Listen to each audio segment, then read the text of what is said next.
찬송가 258장 샘물과 같은 보혈은.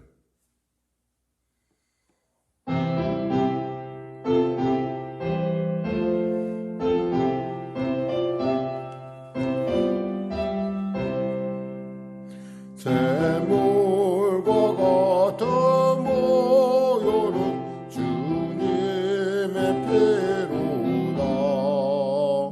보혈의 죄를 씻으면 정하게 되겠네. 정하게 되겠네. 정하게 되겠네. 보혈의 죄를 씻으면 정하게 되겠네. 저도 족되게 하고서 보혈에 씻었네. 저도 족 같은 이 몸도 죄 씻기 원하네. 죄 씻기 원하네. 죄 씻기 원하네. 저도 족 같은 이 몸도 죄 씻기 원하네. 죄속감 받은 백성은 영생을 얻겠네. 샘솟 뜻하는 기권세 한없이 크도다. 한없이 크도다. 한없이 크도다. 샘솟 뜻하는 기권세 한없이 크도다. 날 정케 하신 기원이 그 사랑하는데 살 동안 낳는 사랑을 늘 찬송하겠네. 늘 찬송하겠네. 늘 찬송하겠네. 살 동안 낳는 사랑을 늘 찬송하겠네. 이후에 천국 올라가 더 좋은 노래로 날 구속하신 은혜를 늘 찬송하겠네. 늘 찬송하겠네. 늘 찬송하겠네. 날 구속하신 은혜를 늘 찬송하겠네.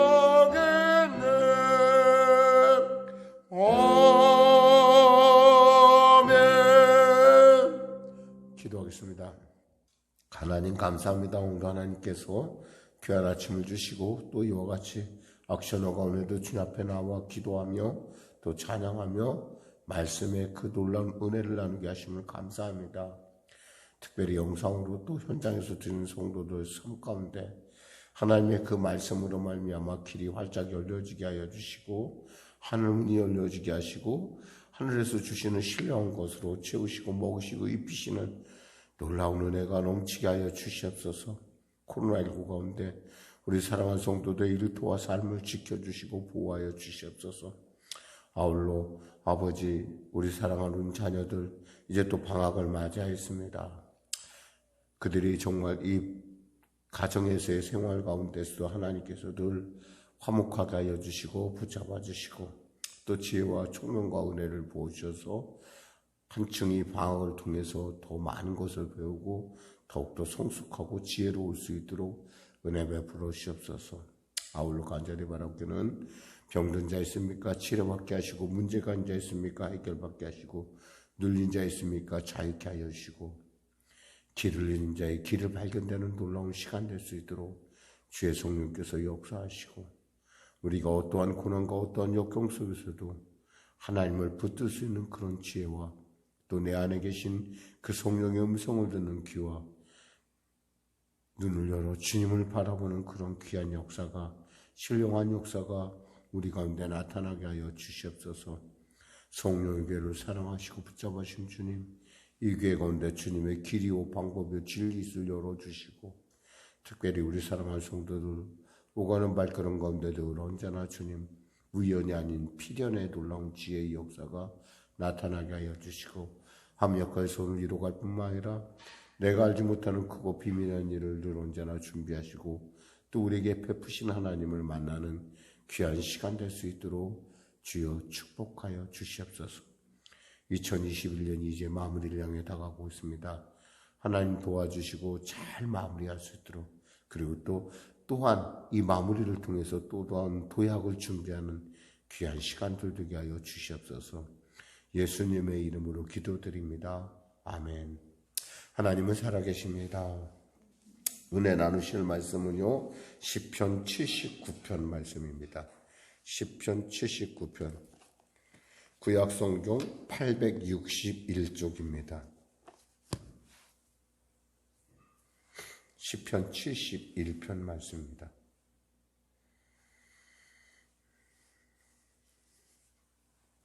우리 하나님 말씀같이 합독하도록 하겠습니다. 아삽의 시 표제어부터 우리 합독하겠습니다.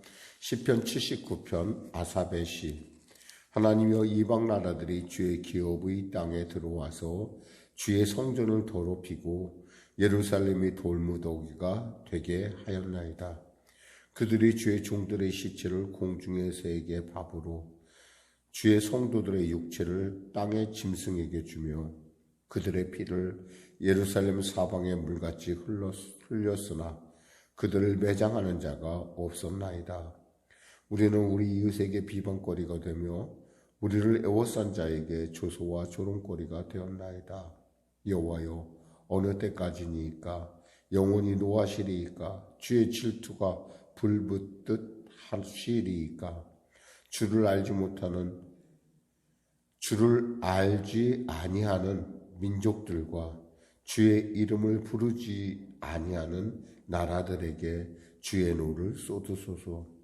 그들이 야곱을 삼키고 그들의 거처를 황폐하게 함이니이다.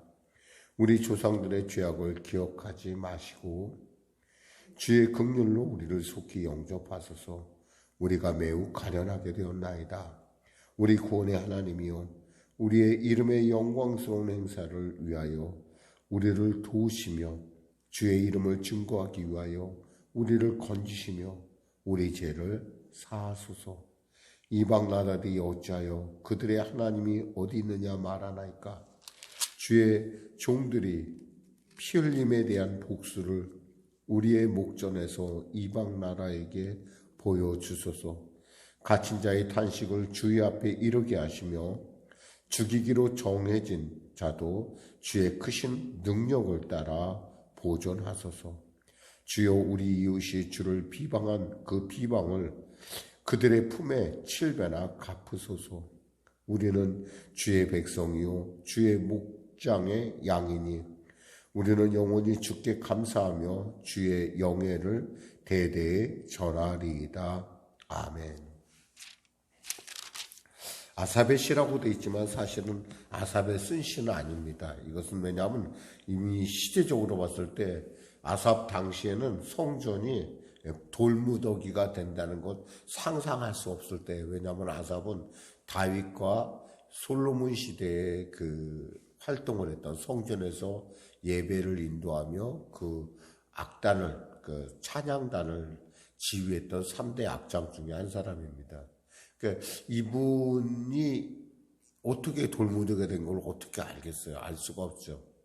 다만 이 시편을 통해서 우리가 알 수 있는 것은 뭐냐면, 이 시편은 제가 그 자손들이 지어서 자신들의 가문의 가장 유명한 아삽의 이름으로 그들이 발표한 것 아닌가, 그러니까 그 이름을 붙인 것 아닌가, 라고 많은 사람들이 생각을 합니다.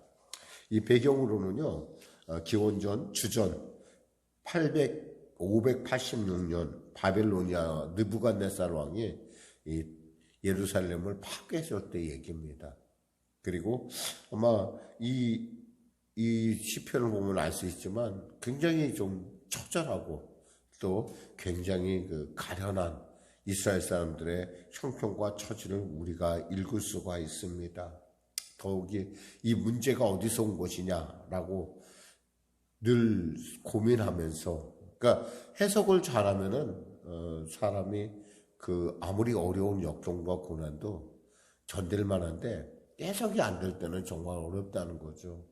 근데 이 시편 기자는 드디어 이 해석을 하기 시작합니다.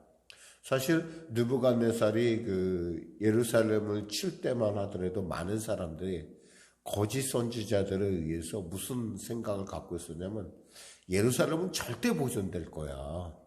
예루살렘은 절대로, 그리고 성전은 절대로, 이 성전이 부서지는 날이면 이것은 지구의 멸망이야. 온 세계의 멸망이야라고 생각하는, 그러니까 막연히 하나님께서 그 이름을 두셨기 때문에 하나님께서 그들이 어떠한 행동에 어떠한 생각, 어떠한 그 모습을 가진다 하더라도 하나님께서 다 용납할 거라고 생각했던 거예요.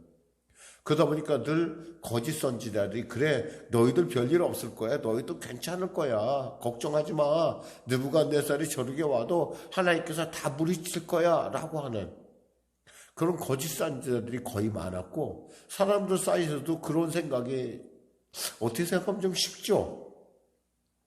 하나님은 우리와 함께 하시니까 우리가 어떤 일을 해도 하나님께서 우리를 용서하시고 우리에게 어떠한 일도 일어나지 않아 라고 하는. 근데 그 당시에 깨어있던 선지자 예레미야나 뭐 기타 선지자들은 아니다. 이 예루살렘은 망할 것이다. 이 성전은 파괴될 것이다. 그리고 우리는 70년 후에야 이 땅에 다시 돌아올 수 있을 것이다. 그러니까 지금이라도 회개하라 라고 하는 회개의 메시지를 계속 선포하고 있었다는 거죠. 근데 사실 많은 사람들이 이렇게 뭐 회개하라 이런 얘기를 좋아하질 않아요. 지금도 그렇죠. 사람들에게 만일에 좀 옳지 않다라고 하는 것, 그들이 가는 행동에 있어서 이것이 바르지 않다라고 하는 것, 사람들이 별로 좋아하질 않아요. 그런 얘기를 막 사람들에게도 뭐 들을 테니까 얘기해. 말인지 그렇게 하는데 실제로 받아들이는 사람은 많지 않다라는 거예요. 그러나 우리가 예수 믿는 사람은 무엇보다도 이 하나님의 뜻에 민감하게 깨어 있어야 된다는 거죠. 왜냐하면 하나님의 사랑은 때에 따라 질투의 모습으로 나타날 수 있기 때문에 그래요. 당연하죠. 사랑한다는 건 질투하고, 질투한다는 건 뭐예요? 이 사람이 바르게 가는 것을 원한다는 거예요. 그 바른 하나님과의 관계를 가지기를 원한다는 거예요. 그런데 사람들이 거기엔 관심이 없어요. 그래서 하나님은 나에게 대해서 일방적으로 사랑해주고 나의 죄를 용서해주고 내가 잘못한 거에서 하나님 언제나 눈 감아주고, 그저 내 편이신 하나님. 우리가 자녀를 키워봐도 알지만은 자녀들이 잘못된 길로 갈 때 우리가 그 잘못된 자녀의 어떤 행태에 대해서 우리가 잘 지도하라고 부모로서 있는 것이지, 자녀가 잘못되는데도 불구하고 그 자녀의 소원에 그대로 따라간다면 되겠어요? 한마디로 말해서 아이가 사탕을 좋아해요. 아이가 사탕을 좋아하면 그 사탕을 계속 아이가 좋아하고 우니까 사탕을 계속 줘서 아이의 이빨이 다 썩어버리면 누가 그 뒤의 인생은 누가 책임져 주겠어요? 과거에 어떤 아이가 그렇게 그냥, 이 아이는 습관적으로 우유를 좋아하더라고. 우유를 늘 언제나 우유를 빨고 우유를 물고, 그러니까 잠을 자도 우유를 물고 자요. 우유를 물고 자니까 어떤 일이 있었냐면 이빨이 완전히 다 썩어버린 거예요. 다 뽑아야 돼. 뭐 방법이 없어요. 그리고 그것만 뽑는 것으로 끝난 것이 아니라 뿌리까지 썩더라고요. 이게 이빨, 그러니까 새로 나는 이빨의 뿌리까지. 그럼 그 아이한테, 그 아이가 우니까 젖을 계속 물려야지만이 오르냐 이거예요. 아니죠. 때에 따라 젖을 멈출 수도 있고, 왜냐하면 이 아이의 앞으로의 미래를 생각해야 되니까 그것이 부모의 도리이기도 하고, 마찬가지로 하나님께서 우리에게 아니다라고 할 때는 반드시 그 이유가 있고 또 그것이 우리에게 유익하지 않기 때문에, 그러니까 하나님의 자녀로서의 품격에 합당하지 않기 때문에 하나님께서 아니라고 한다는 거예요. 오늘 본문은 사실 그 얘기예요. 하나님이요, 이방 나라들이 주의 기업의 땅에 들어와서 주의 성전을 더럽히고 예루살렘이 돌무더기가 되게 하였나이다. 이 현실이에요. 지금 현실은 어때요? 이방 사람들, 특히 갈대아 사람, 즉 바벨로니아의 느부갓네살이 쳐들어와서 완전히 성전을 이 예루살렘이란 그 도읍이 갖고 있는 종교적인, 영적인 그 주도권을 완전히 행사 못하도록 완전히 파괴합니다. 그래서 돌무더기가 되게 했다. 완전히 돌무더기가 되게 했다는 거죠. 물론 그 상태, 그때에는 어떤 일이 있었는지는 정확하게 우리가 알 수는 없어요. 왜냐하면 우리가 로마의 티투스가 예루살렘을 부술 때, 완전히 패망시킬 때는, 그때는 그 불을 질렀는데 성전에 불이 나면서 그 지붕에, 지금도 지붕이 황금으로 되어 있는데 그때도 황금으로 되어 있었고 문마다 이렇게 황금으로 다 되어 있는데 이 황금이 뜨거운 불에 녹아가지고 바위 틈으로 들어갔다는 거예요. 참 재미있는 건데, 이 바위 틈으로 들어가니까 사람들이 그럼 처음에 몰랐어요. 그 점령한 사람들이 몰랐는데 바위가 무너지는 틈에 보니까 깜짝깜짝 반짝반짝 빛나는 것이 금인 거예요. 사람이 정말 무서운 거냐, 그 금을 한번 발견하자 사람들이 곳곳에 돌마다 틈마다 금이 녹아져 있겠구나 싶어서 완전히 부수기 시작합니다. 누가 시킨 것도 아니에요. 그렇게 부수라고 한 것도 아니야. 그냥 그들의 그 금을 찾고자 하는 일념이 성전을 완벽하게 부서뜨려요. 돌들이 어느 정도로 깨 있냐면 요 정도 좀 될 거예요. 이 정도로 다 깨 있어요. 그러니까 우리가 누군가를 우리가 이렇게 성을 무너뜨리면요, 큰 돌들도 남아 있잖아요. 그런데 하나도 안 남아 있어. 정말 이거 의도적으로 누가 기계를 써서 돌을 부서뜨리지 하면 부서뜨려야지만 그런 모양이 나올까 말까 할 정도로 그렇게 철저하게 부서져라 이거예요. 보면서 제가 그래서 어떻게 이렇게 산산이 부실 수가 있을까? 어떻게 이렇게 정밀하게 깨끗하게, 그 돌로는 못 써요. 만일에 다시 성전을 짓는다고 하면 새로 돌을 새겨가지고 만들어서 옮겨다가 지을 정도로 그렇게 확실하게 부셔놓았더라고요. 지금 우리가 성지순례 가면 그런 것들을 볼 수가 있는데, 보면서 제가 참 감탄을 했어요. 왜냐하면 저는 이제 제가 과거에 좀 비슷한 부분에, 물론 그쪽에서 일을 안 했지만 제가 과거에 그 토목 쪽에 관심이 있고 그쪽을 봤기 때문에 재료를 그렇게까지 부순다는 것은 기계가 아니면 불가능해요. 인간의 힘으로. 근데 인간에 뭐가 들어가면 되냐면 탐욕이 들어가면 돼요. 지금이라도 만일에 우리나라에 바퀴벌레가 몸에 진짜 좋다고 하더라, 정력에 좋다고 그러면 바퀴벌레 한 마리도 남지 않을 거예요. 다 먹을 거야 그냥. 이 사람들의 이 생각이라는 게 이렇게 무서워요. 이런 것처럼 돌무더기가 되겠다는 이건 철저하게 부셨다는 거예요. 그때는 어떤 일이 있었는지 모르겠지만. 그러면서 그들이 주의 종들의 시체를 공중의 새에게 밥으로 주의 성도들의 육체를 땅에 짐석에 주며 그들의 피를 예루살렘의 사방에 물같이 흘렀으나 그들을 매장하는 자가 없었나이다. 아마 당시에 그 고대 사회에서 특히 저주받은 사람의 대표적인 것이 뭐냐면 그 시체를 누가 수습해 주지 않는 거예요. 아무도. 그냥 죽은 그대로. 이 땅도 우리가 6.25라는 전쟁을 거치면서 수많은 사람들이 그냥 죽어간 것, 얼마 전에 그 천원에 있던 어떤 고지의 그 땅을 팠는데 그 고지를 유해를 수습하라고 하다 보니까 그 고지 속에서 참호 속에서 그대로 웅크린 상태로 죽은 그 군인의 시체를 우리가 이렇게 발굴했다고 뉴스를 봤어요. 얼마나 비참해요. 마찬가지로 당시 그 고대 사회에서는 그 당시에는 시체를 수습해주지 않는다는 것은 이것은 최고의 저주를 받은 거예요. 그렇다는 얘기는 뭐예요? 하나님의 진노가 그만큼 크다라는 거예요. 이들에 대해서. 그러자 4절에 우리는 우리 이웃에게 비방거리가 되며 우리를 애워싼 자에게 조소와 조롱거리가 되었나이다. 우리가 이렇게 잘못되니까 뒤에 있는 사람들이 우리를 조소하고 비방하기 시작을 했어요. 예루살렘이 잘못되니까 에돔이나 그 주위에 있는 나라들이 비방을 하기 시작을 했어요. 야, 쟤들 예수 믿는다는데, 쟤들 하나님 믿는다는데 어떻게 저럴 수가 있느냐?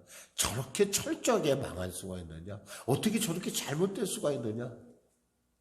사실 예수 믿는 사람들에게 있어서 우리가 잘못했기 때문에 우리가 그런 것을 당한다는 건 우리는 알아요. 그럼에도 불구하고 하나님의 이름이 나 때문에 손상을 받는다는 것은 참 속상한 일일 거예요. 지금도 그렇죠. 저는 우리 성도들이 정말 우리가 하나님의 그 축복의 그릇으로서 정말 성결하게, 정말 정결하게 살긴 물론 어려워요. 그렇게 어렵지만 우리가 적어도 예수 믿는 사람답게 살아간다고 한다면 하나님의 이름의 그 놀라운 빛과 그 놀라운 능력과 권능이 여러분의 삶을 이끌어갈 거라고 보호할 거라고 저는 확신합니다. 근데 그렇지 못할 때 하나님은 우리에게 세상의 어떤 사람보다 더 가혹하게 대할 수밖에 없다는 거예요. 왜? 우리는 자녀니까. 그들은 남이에요. 가끔 우리 아이들이 그렇게 물어봐요. 아빠는 왜 우리한테 그렇게 심하게 했냐는 거예요. 다른 아버지들은 그러지 않는데 아빠는 좀 우리를 다룰 때 너무 좀 심하게 다루지 않았느냐. 물론 아이들의 입장에서는 굉장히 심했을 거라서 그런데 삼형제를 키우다 보니까 때에 따라 아이들의 어떤 규칙을 잡아주려면 조금은 좀 강력하게 좀 제가 봤을 때 조금 지나치다 싶을 정도로 이렇게 좀 그런 부분이 없지 않아 있었어요. 아이들에게 그런 질문을 받으면 제가 이런 얘기를 하죠. 너희들은 나의 자녀니까 그렇다. 내가 남의 아들에게, 남의 자녀들에게 어떻게 뭐라고 할 수가 있냐. 아빠는 교회에서 보면 아이들이 막 떠들고 그러면 아무 말도 안 하면서 왜 자기들한테만 막 뭐라고 그러냐는 거예요.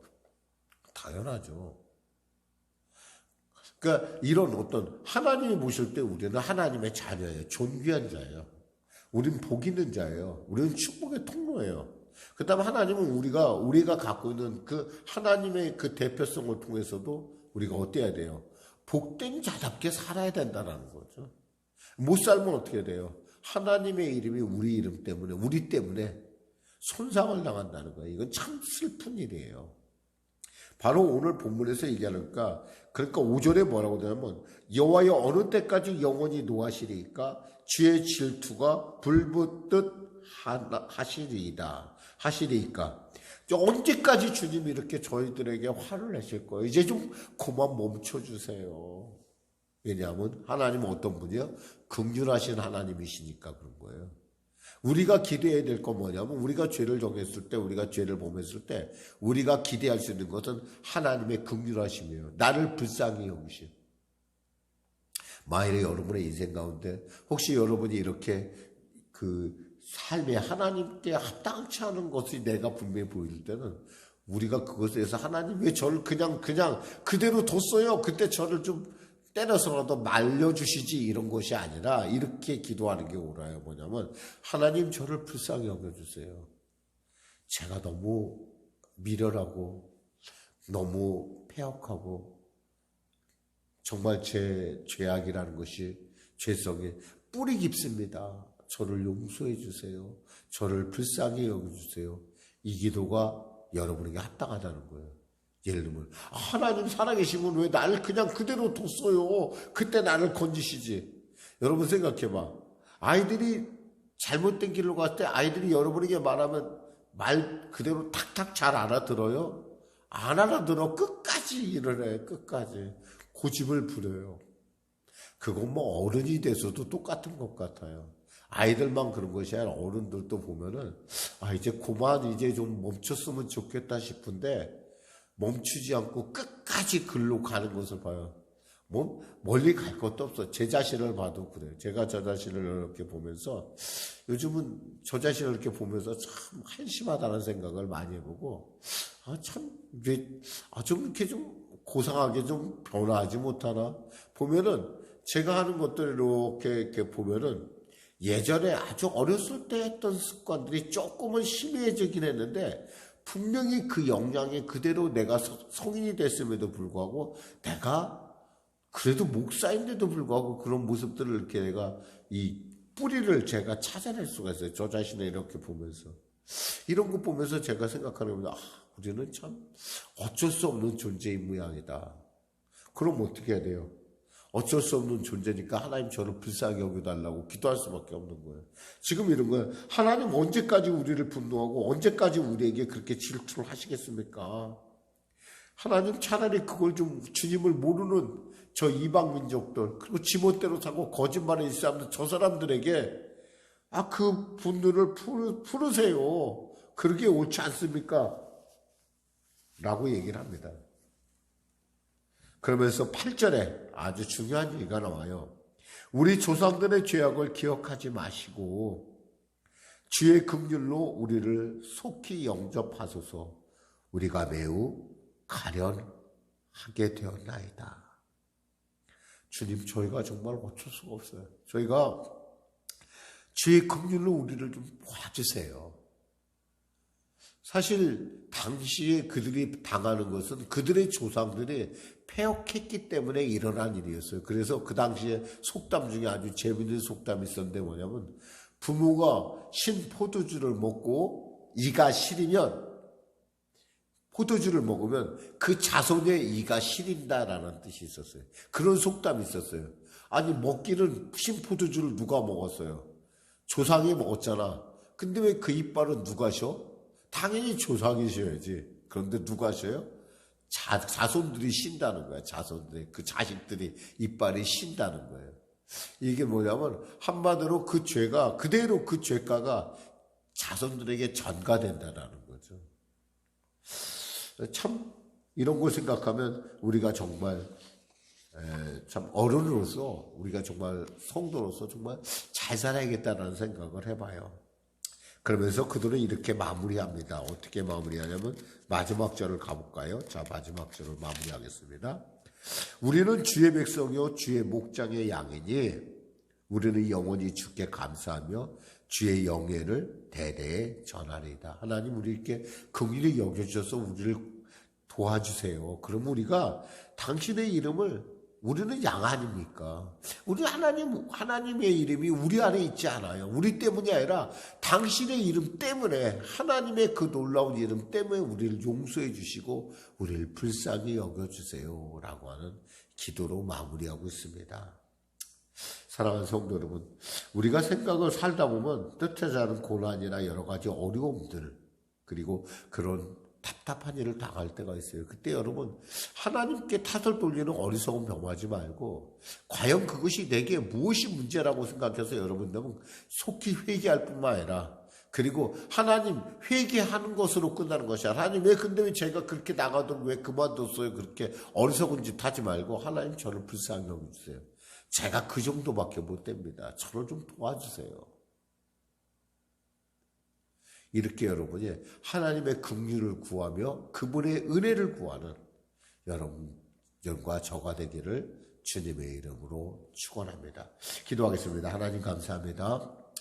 우리가 어려움을 당할 때 우리는 그 상황에 눌려 쉽게 하나님께 원망하기가 쉽습니다. 그러나 사실 돌이켜보건대 그 모든 원인이 누구에게 있겠습니까? 저에게 있지 않겠습니까? 돌이켜보니 우리는 죄독이요, 우리는 어쩔 수 없는, 주님의 은혜가 없으면 살아갈 수 없는 주바라기인 사실을 알게 하심을 감사합니다. 비록 내가 지금 죄 가운데 있다 하더라도 나를 용서하시사 죄를 이길 능력과 힘을 주시고 나를 불쌍히 여기시사 구원하여 주시고 이 상황 가운데 주님 길이 되어주시고 방법이 되어 주시옵소서. 예수님의 이름으로 기도드립니다. 아멘. 우리 말씀 생각하며 찬양하고 우리 기도하겠습니다. 찬송가 370장입니다.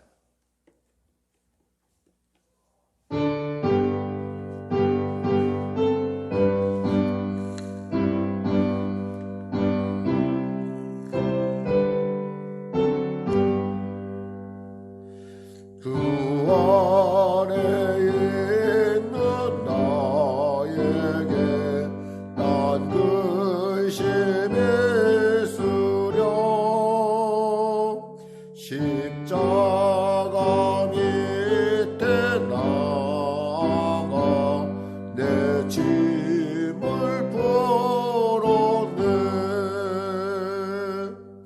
주님을 찬송하면서 할렐루야 할렐루야 내 앞길 멀고 험해도 나 주님만 따라가리. 그 두려움이 변하여 내 기도 되었고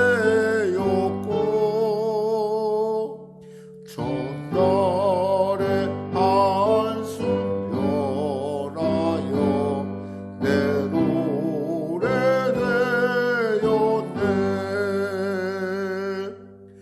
주님을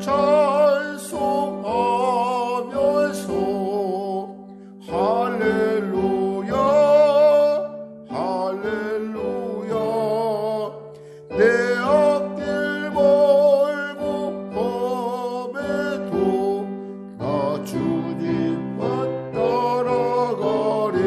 내 주와 맺은 언약은 내 주와 맺은 언약은 영불변하시니 그 나라 가기까지는 늘 보호하시네. 주님을 찬송하면서 할렐루야 할렐루야 내 앞길 멀고 험해도 나 주님만 따라가리. 하늘에 계신 우리 아버지, 아버지의 이름을 거룩하게 하시며 아버지의 나라가 오게 하시며 아버지의 뜻이 하늘에서와 같이 땅에서도 이루어지게 하소서. 오늘 우리에게 일용할 양식을 주시고 우리가 우리에게 잘못한 사람을 용서하여 준 것 같이 우리 죄를 용서하여 주시고 우리 시험에 빠지지 않게 하시고 악에서 구하소서. 나라와 권능과 영광이 영원히